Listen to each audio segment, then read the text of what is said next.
राजकुमारी को मत लौटने देना।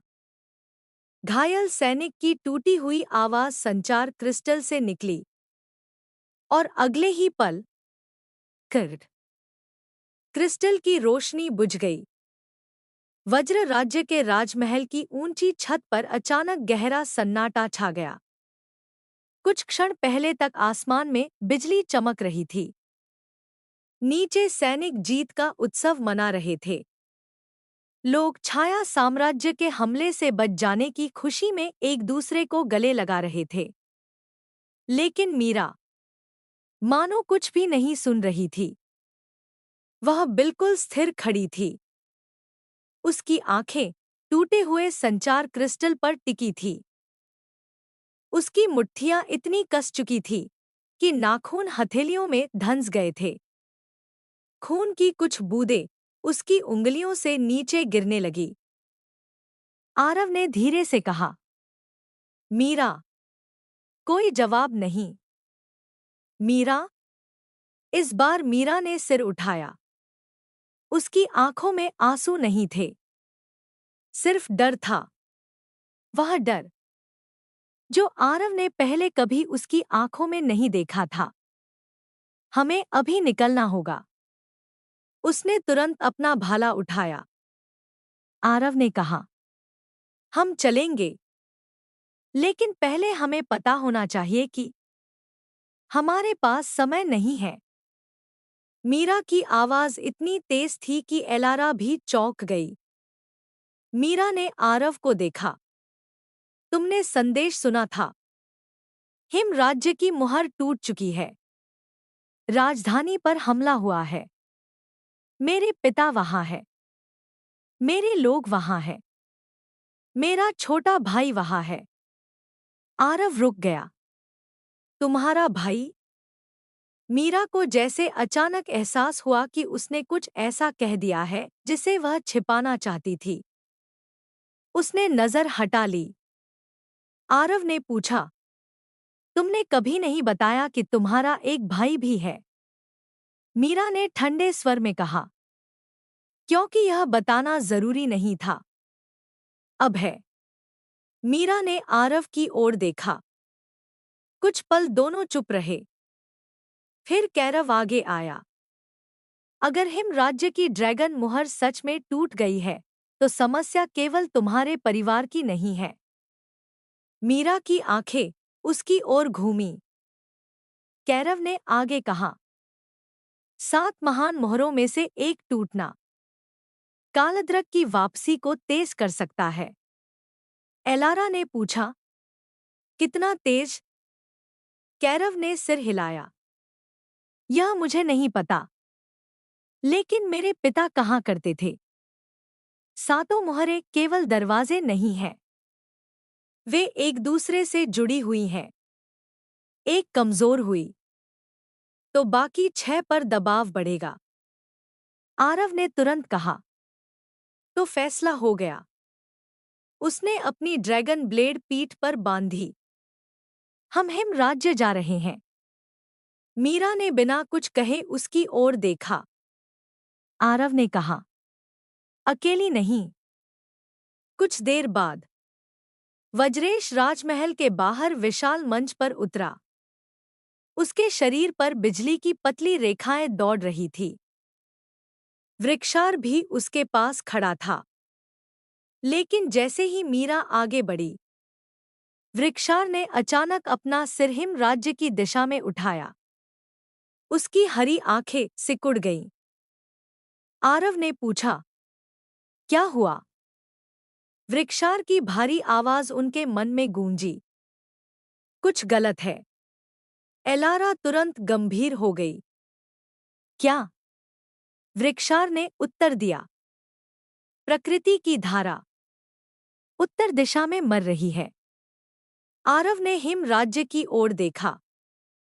दूर क्षितिज पर केवल काले बादल दिखाई दे रहे थे।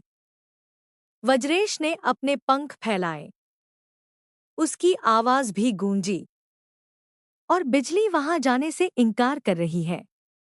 कैरव चौंक गया।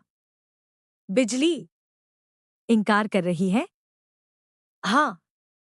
वज्रेश ने कहा, मानो हिम राज्य के चारों ओर कोई ऐसी शक्ति पैदा हो गई है जो तत्वों को निगल रही है। आरव ने अपनी तलवार निकाली। उस पर मौजूद 3 चिन्ह हल्के चमक रहे थे। स्वर्ण, वन, वज्र। लेकिन जैसे ही उसने तलवार हिम राज्य की दिशा में की, तीनों चिन्ह अचानक मंद पड़ गए। क्लिक। रहस्यमयी आवाज उसके मन में गूंजी। अज्ञात क्षेत्रीय प्रभाव की पहचान। ड्रैगन तत्वों में हस्तक्षेप। चेतावनी। वर्तमान क्षमताओं की विश्वसनीयता निर्धारित नहीं की जा सकती। आरव की भौहें सिकुड़ गईं। मतलब? आवाज ने उत्तर दिया, हिम राज्य में प्रवेश के बाद कुछ क्षमताएं निष्क्रिय हो सकती हैं। आरव कुछ पल शांत रहा। कैरव ने पूछा, क्या हुआ? आरव ने तलवार म्यान में रखी। शायद वहां पहुंचने के बाद हम अपनी पूरी शक्ति इस्तेमाल नहीं कर पाएंगे। मीरा ने तुरंत कहा, मुझे फर्क नहीं पड़ता। चलो। वज्रेश ने कैरव की ओर देखा। तुम्हें यहीं रहना चाहिए। कैरव का चेहरा बदल गया। क्या? वज्र राज्य अभी युद्ध से निकला है। उसे अपने उत्तराधिकारी की आवश्यकता है। कैरव ने आरव की ओर देखा, फिर राजधानी की ओर। नीचे घायल सैनिकों को ले जाया जा रहा था। कई इमारतें अब भी जल रही थी। वह समझ गया कि वज्रेश सही कह रहा था, लेकिन उसे यह पसंद नहीं आया। उसने आरव से कहा, लगता है इस बार मैं साथ नहीं आ सकता। आरव ने सिर हिलाया। अपने राज्य का ध्यान रखो। कैरव ने हाथ आगे बढ़ाया। आरव ने उसका हाथ पकड़ा। कैरव ने धीमे स्वर में कहा, एक सलाह। हिम राज्य में मीरा पर नजर रखना। आरव ने भौहें सिकोड़ ली। क्यों? कैरव ने मीरा की ओर देखा। वह कुछ दूरी पर खड़ी थी। वह तुम्हें जितना बताती है, उससे कहीं ज्यादा जानती है। आरव ने कुछ नहीं कहा। कैरव पीछे हट गया। जिंदा लौटना। आरव मुस्कुराया। हमारी लड़ाई अभी बाकी है, इसीलिए कह रहा हूं। कुछ मिनट बाद वृक्षार आसमान में उड़ चुका था। उसकी पीठ पर आरव, मीरा और एलारा बैठे थे। वे तेजी से उत्तर की ओर बढ़ रहे थे। जैसे जैसे दूरी कम होती गई, तापमान गिरने लगा। हरे मैदान गायब हुए। पहाड़ सफेद होने लगे। नदियां जम गई। लेकिन फिर आरव ने कुछ अजीब देखा। बर्फ काली थी। उसने नीचे इशारा किया। मीरा, क्या हिम राज्य की बर्फ हमेशा ऐसी होती है? मीरा ने नीचे देखा। उसका चेहरा बदल गया। नहीं। नीचे पूरा जंगल बर्फ से ढका था, लेकिन सफेद बर्फ के बीच काली नसें फैली हुई थी, मानो किसी विशाल जीव की नसें धरती के भीतर दौड़ रही हों। एलारा ने कहा, यह वैसा ही है जैसा अरण्यलोक में श्राप था। मीरा ने सिर हिलाया। नहीं। उसकी आवाज बहुत धीमी थी। यह उससे भी पुराना है। आरव ने उसकी ओर देखा। तुम इसे पहचानती हो? मीरा चुप रही। मीरा? कुछ क्षण बाद उसने कहा, जब मैं छोटी थी, मैंने इसे एक बार देखा था। आरव और एलारा दोनों उसकी ओर देखने लगे। कहाँ? मीरा ने उत्तर नहीं दिया। उसने केवल कहा, हमें जल्दी करनी होगी। 2 घंटे बाद वृक्षार अचानक हवा में रुक गया। रार! उसने दर्द से गर्जना की। आरव लगभग उसकी पीठ से गिर गया। क्या हुआ? वृक्षार के पंखों पर बर्फ जमने लगी। पहले थोड़ा, फिर तेजी से। कुछ ही सेकंड में उसकी विशाल पंखों की किनारियां जम चुकी थी। एलारा चिल्लाई, वृक्षार।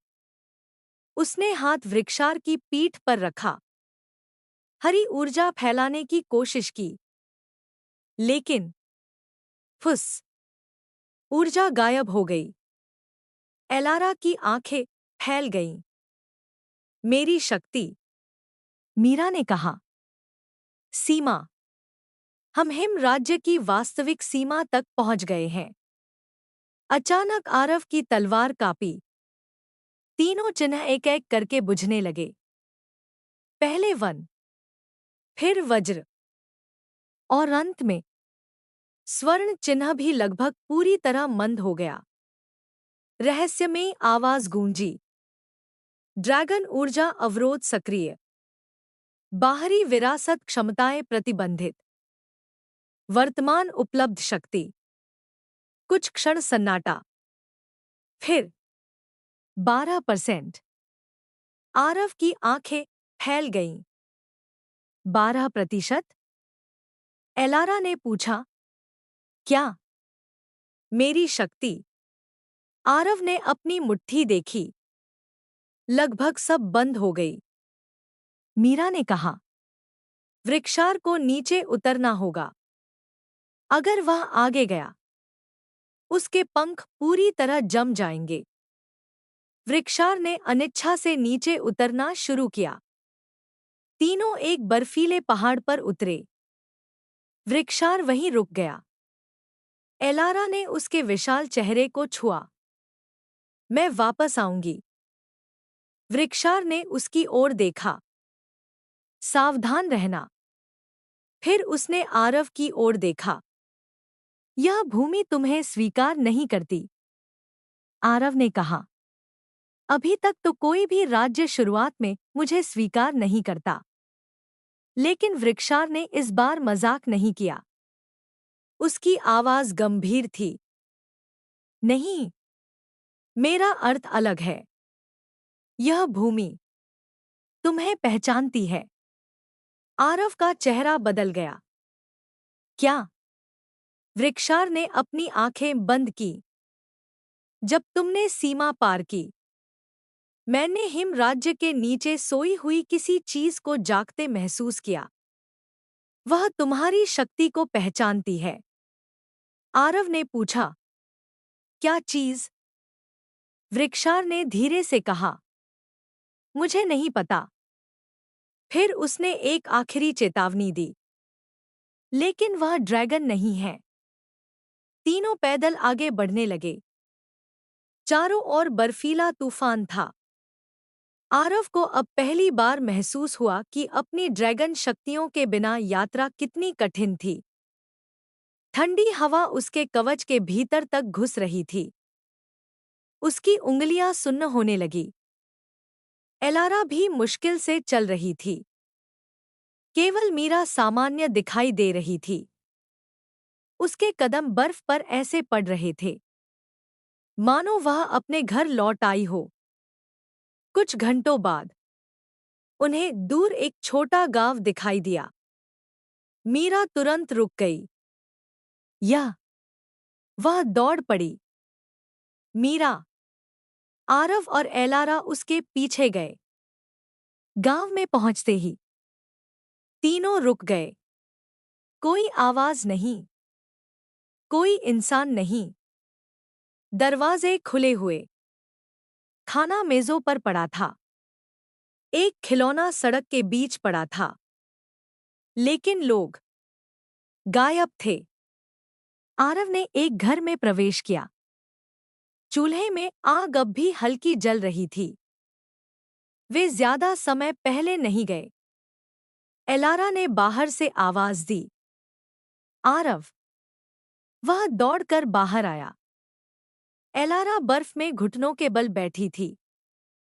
उसने जमीन पर कुछ देखा था। पैरों के निशान। सैकड़ों। वे सभी गांव से निकलकर एक ही दिशा में गए थे, उत्तर। लेकिन सबसे अजीब बात, सभी निशान बिल्कुल समान दूरी पर थे, जैसे लोग भागे नहीं थे, वे एक साथ चलकर गए थे। मीरा ने धीरे से कहा, उन्हें बुलाया गया है। आरव ने पूछा, किसने? मीरा ने उत्तर नहीं दिया। अचानक दूर से घंटी की आवाज आई। तन्न। मीरा का चेहरा सफेद पड़ गया। फिर दूसरी बार, तन्न। वह पीछे हट गई। नहीं। आरव ने पूछा, क्या हुआ? तीसरी घंटी, तन्न। मीरा की सांस तेज हो गई। हमें यहां से जाना होगा। आरव ने पहली बार उसे इतना डरा हुआ देखा। क्यों? मीरा ने उसका हाथ पकड़ लिया। बस चलो। लेकिन तभी गांव के सभी घरों के दरवाजे एक साथ बंद हो गए। धड़ाम, धड़ाम, धड़ाम। आरव ने तलवार निकाल ली। बहुत देर हो गई। बर्फ के नीचे से आवाजें आने लगी। खर, कर। फिर सैकड़ों हाथ बर्फ के नीचे से बाहर निकले। एलारा पीछे हट गई। ये क्या है? धीरे धीरे लोग बर्फ से बाहर आने लगे। पुरुष, महिलाएं, बच्चे, वृद्ध, वही गांव वाले। लेकिन उनकी त्वचा सफेद पड़ चुकी थी। आंखें पूरी तरह नीली थी। उनके शरीर पर बर्फ की पतली परत थी। वे तीनों को घेरने लगे। आरव ने तलवार उठा ली। पीछे रहो। मीरा ने तुरंत उसका हाथ पकड़ लिया। नहीं। आरव ने उसे देखा। क्या? इन्हें मत मारना। ये अभी जीवित हैं। एलारा ने पूछा, तुम्हें कैसे पता? मीरा ने अपनी आंखें बंद की। उसके माथे पर अचानक एक नीला चिन्ह चमका। आरव ने पहली बार वह निशान देखा। वह ड्रैगन चिन्ह जैसा था, लेकिन बिल्कुल वैसा नहीं। रहस्यमयी आवाज आरव के मन में गूंजी। अज्ञात रक्तवंशीय शक्ति की पहचान। लक्ष्य, मीरा। विश्लेषण। फिर अचानक, त्रुटि, प्रवेश निषिद्ध। आरव चौंक गया। पहली बार उसकी ड्रैगन दृष्टि किसी व्यक्ति की शक्ति को पढ़ नहीं पा रही थी। मीरा ने अपनी आंखें खोलीं। अब उसकी दोनों आंखें चमकती हुई नीली थी। उसने धीरे से कहा, वे हिम निद्रा में हैं। आरव ने पूछा, यह क्या है? मीरा ने उत्तर दिया, एक बहुत पुराना निषिद्ध जादू। इतना पुराना कि इसे केवल हिम राजवंश के लोग जानते हैं। आरव ने उसकी ओर देखा।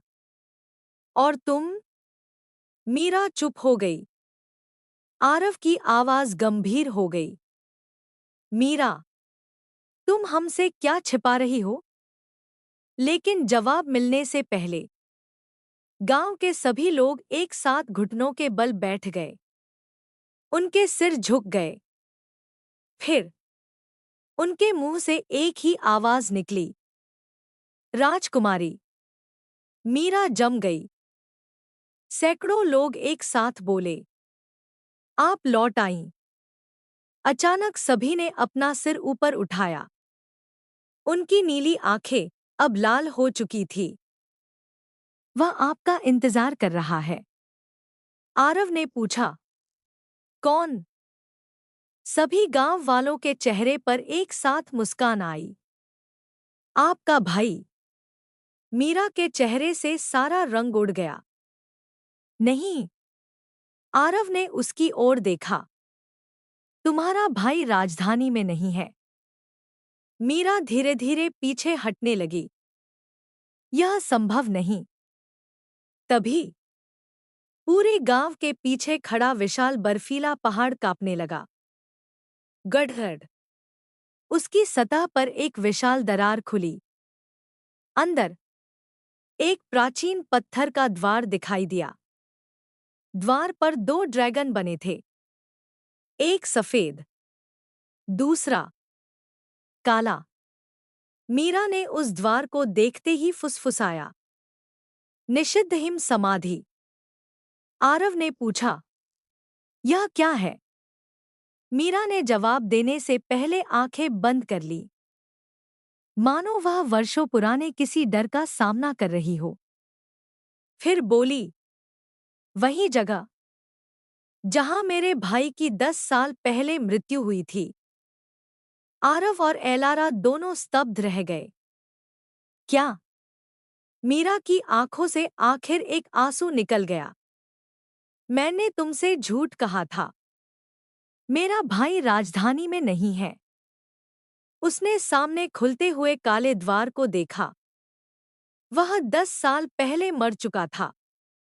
अचानक समाधि के भीतर से कदमों की आवाज आने लगी। टक टक टक। कोई अंधेरे से बाहर आ रहा था। पहले सफेद जूते दिखाई दिए, फिर काले और चांदी के रंग का कवच, फिर एक युवक का चेहरा। वह लगभग आरव की उम्र का दिखाई देता था। उसके बाल बर्फ जैसे सफेद थे। उसकी एक आंख नीली और दूसरी पूरी तरह काली थी। मीरा कांपने लगी। आर्यन। युवक रुक गया। उसने मीरा को देखा, फिर मुस्कुराया। दीदी। मीरा की आंखें फैल गईं। बहुत समय लगा तुम्हें घर लौटने में। आरव ने तलवार उठा ली, लेकिन उसी क्षण युवक की काली आंख आरव पर टिक गई। उसकी मुस्कान गायब हो गई। उसने धीरे से कहा, तो यही है वह लड़का जिसके कारण मुझे कब्र से वापस लाया गया। आरव की पकड़ तलवार पर और मजबूत हो गई। तुम कौन हो? युवक ने अपना हाथ आगे बढ़ाया। उसकी हथेली में काली बर्फ बनने लगी। मैं आर्यन हूं, हिम सिंहासन का असली उत्तराधिकारी। फिर उसने आरव की ओर उंगली की। और तुम्हारी अगली परीक्षा। उसके पीछे पूरी पहाड़ी काली बर्फ से ढक गई। मुझे हराना नहीं है। आरव की आंखें सिकुड़ गईं। तो क्या है? आर्यन की मुस्कान वापस आ गई। तुम्हें मेरे सामने अपनी सारी ड्रैगन शक्तियों के बिना जीवित रहना है। धड़ा आम। काली बर्फ की लहर पूरे गांव में फैल गई। आरव की तलवार पर मौजूद तीनों ड्रैगन चिन्ह पूरी तरह बुझ गए। रहस्यमयी आवाज आखिरी बार गूंजी। सभी ड्रैगन विरासतें निष्क्रिय। ड्रैगन दृष्टि निष्क्रिय। नेचर रीजेनरेशन निष्क्रिय। थंडर स्टेप निष्क्रिय। गोल्डन फ्लेम निष्क्रिय। फिर पहली बार आवाज भी गायब हो गई। आरव ने तलवार को देखा। कुछ नहीं। कोई रोशनी नहीं। कोई शक्ति नहीं। कोई मार्गदर्शन नहीं। वह फिर से सिर्फ एक साधारण इंसान था। आर्यन ने काली बर्फ की तलवार बनाई और शांत स्वर में कहा, अब देखते हैं ड्रैगनों के बिना आरव आखिर है क्या? ड्रैगनों के बिना आरव। अब देखते हैं। आर्यन ने काली बर्फ से बनी तलवार आरव की ओर उठाई। उसकी एक आंख नीली थी, दूसरी अंतहीन अंधकार जैसी काली। ड्रैगनों के बिना आरव आखिर है क्या? आरव ने अपनी ड्रैगन ब्लेड की ओर देखा। कुछ नहीं। न सुनहरी अग्नि, न वन शक्ति, न बिजली, यहाँ तक कि उसके मन में सुनाई देने वाली रहस्यमयी आवाज भी गायब हो चुकी थी। पहली बार जब से उसकी यात्रा शुरू हुई थी, वह पूरी तरह अकेला था। आरव ने तलवार दोनों हाथों से पकड़ ली। पता लगाने का एक ही तरीका है। आर्यन मुस्कुराया। अच्छा जवाब। अगले ही पल शश शश आर्यन गायब हो गया। आरव की आंखें फैल गईं। ड्रैगन दृष्टि नहीं थी। वह उसकी गति पढ़ नहीं सकता था। अचानक था आंख। काली तलवार आरव की तलवार से टकराई। उसकी बाहों में भयानक दर्द दौड़ गया।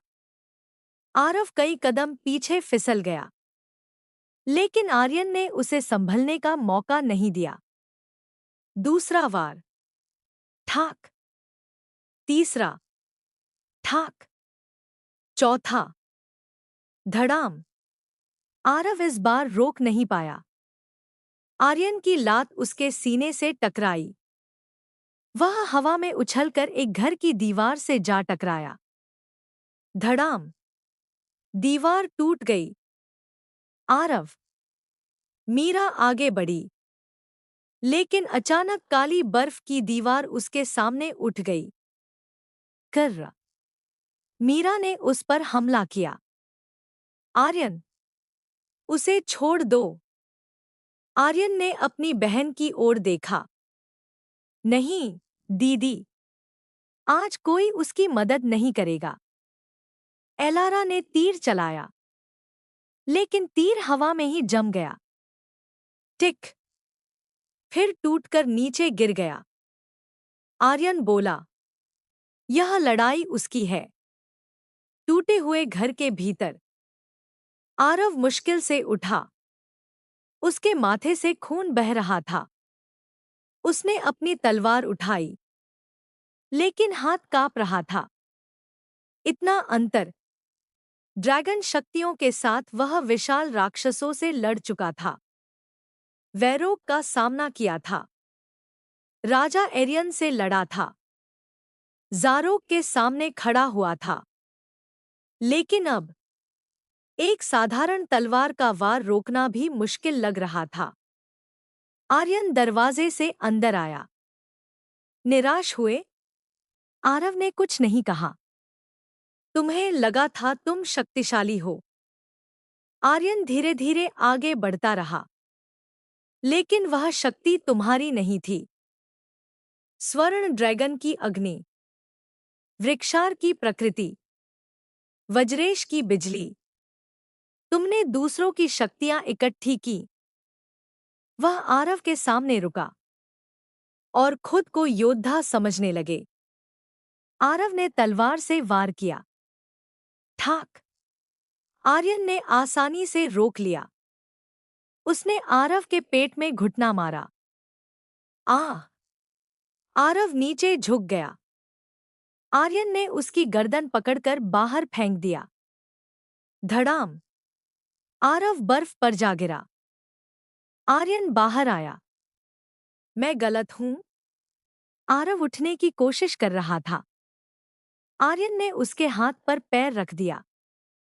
तलवार छूट गई। जवाब दो। आरव चुप रहा। आर्यन ने दबाव बढ़ाया। क्या तुम्हारी कोई अपनी शक्ति है? आरव के चेहरे पर दर्द था, लेकिन उसके पास जवाब नहीं था।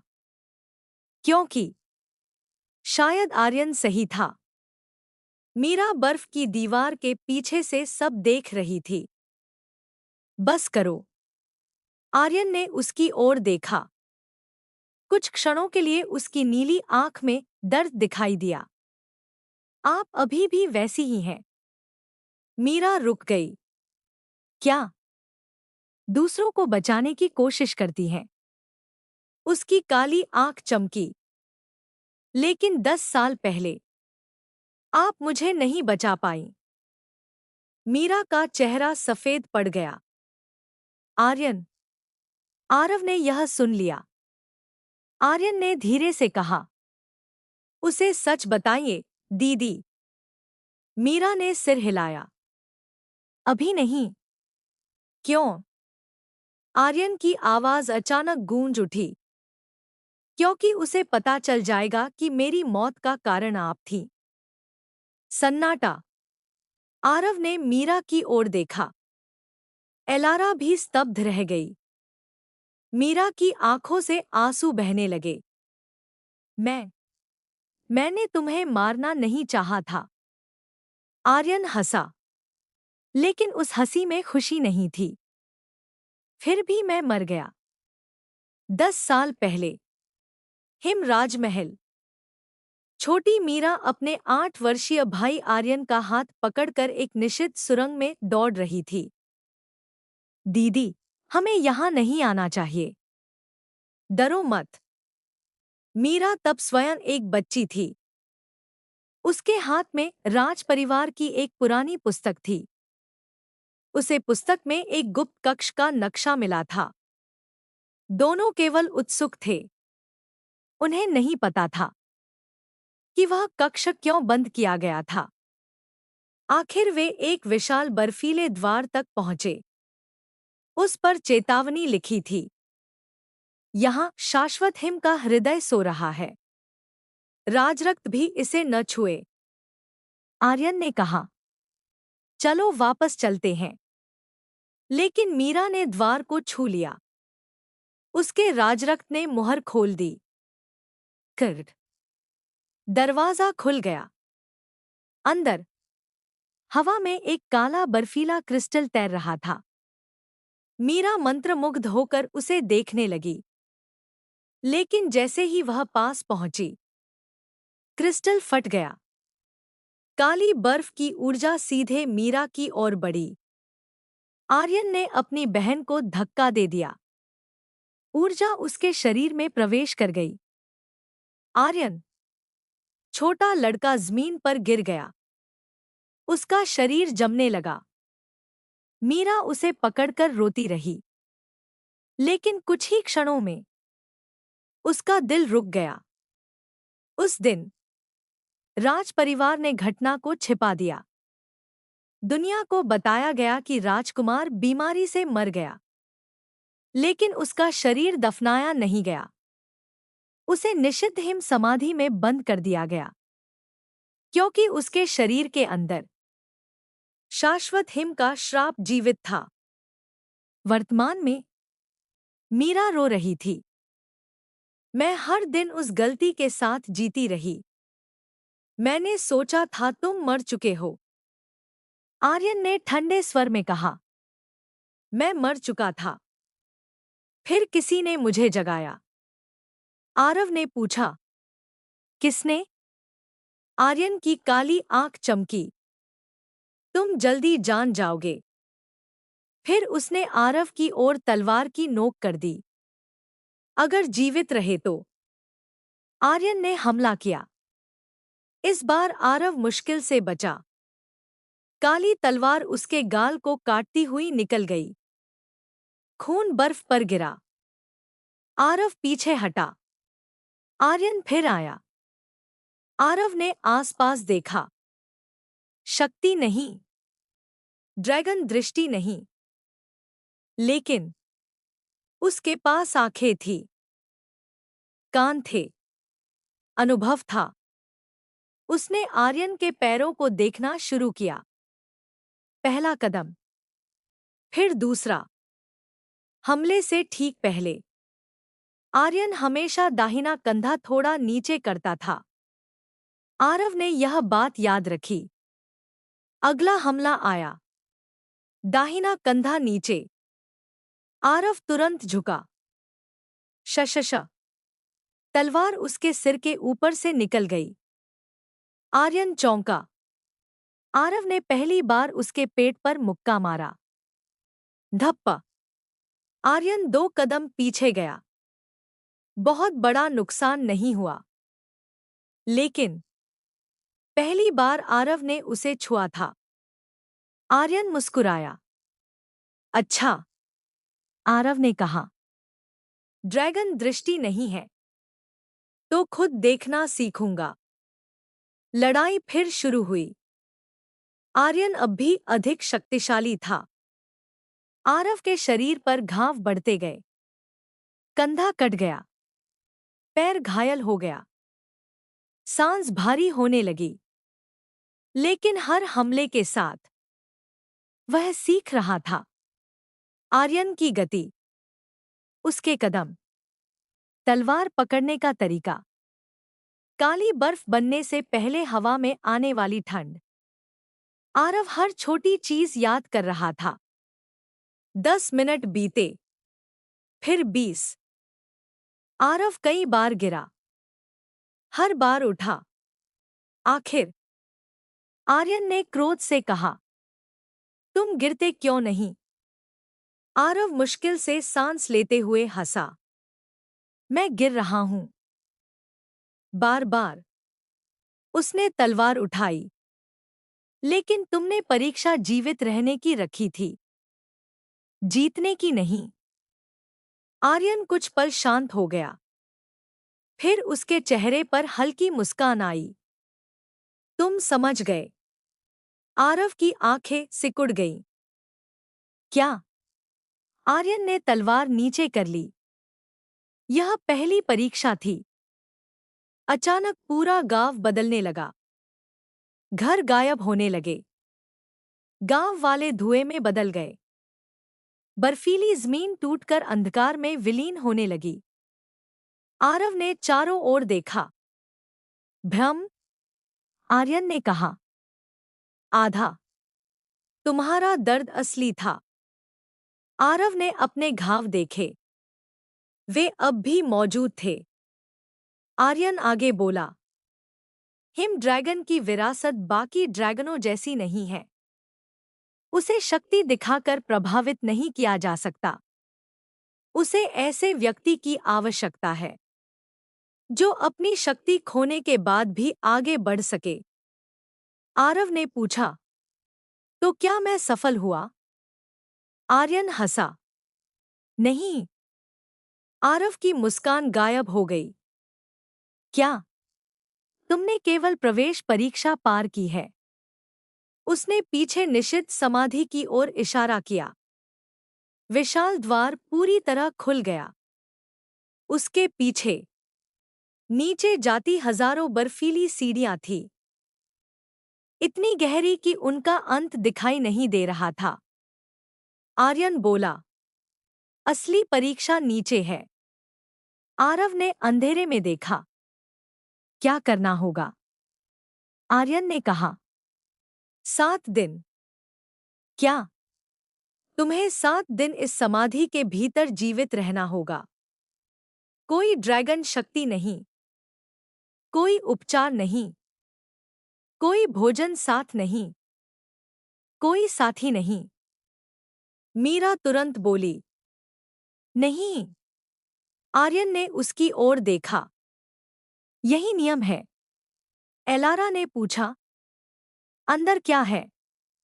आर्यन ने उत्तर दिया, पहले दिन ठंड, दूसरे दिन भूख, तीसरे दिन भय, चौथे दिन उसका अतीत, पांचवें दिन उसकी सबसे बड़ी इच्छा, छठे दिन मृत्यु।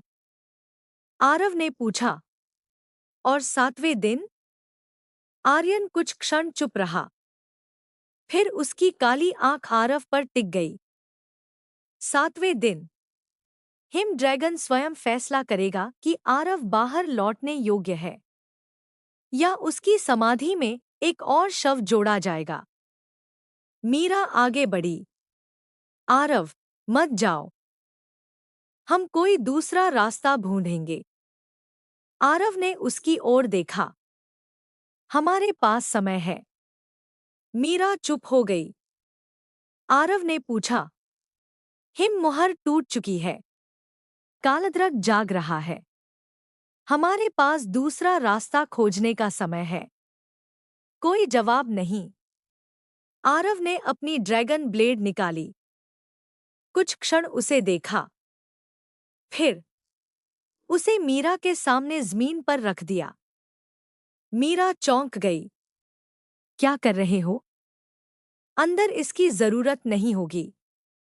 उसने कवच भी उतार दिया, फिर समाधि की ओर बढ़ा।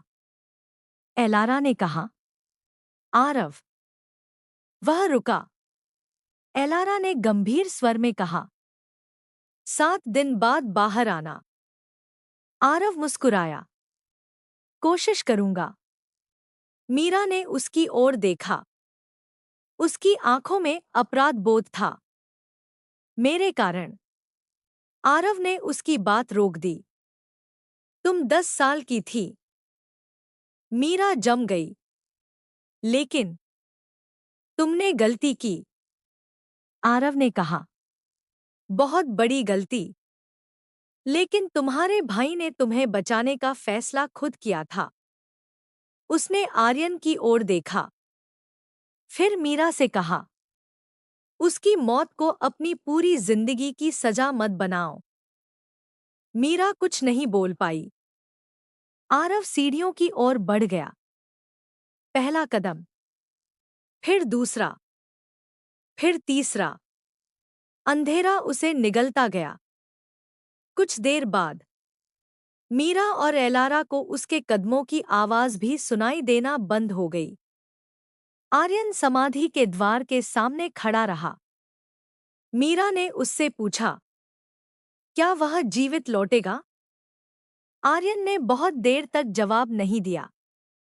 फिर कहा, पिछले 3000 वर्षों में कुल 47 योद्धाओं ने यह परीक्षा दी है।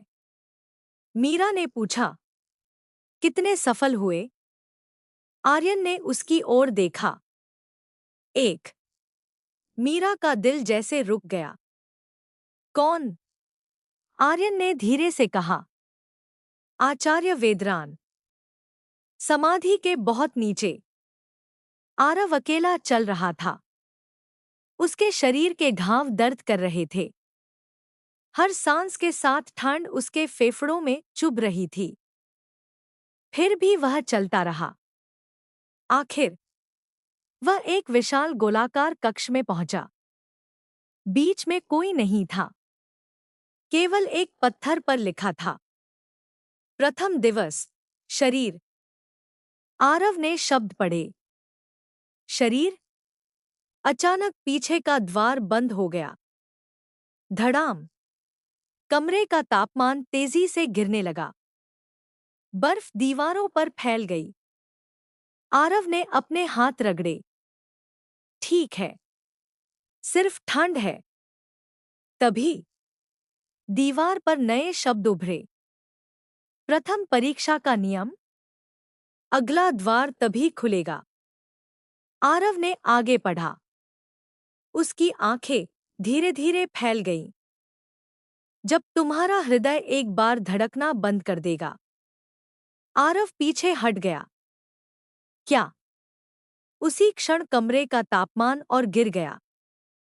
उसकी उंगलियां सुन्न होने लगी। सांस से निकलती भाप तुरंत बर्फ में बदलने लगी। और पहली बार आरव समझ गया, आर्यन ने झूठ नहीं कहा था। यह परीक्षा उसे मजबूत बनाने के लिए नहीं बनाई गई थी। यह परीक्षा उसे तोड़ने के लिए बनाई गई थी। और यह सिर्फ पहला दिन था।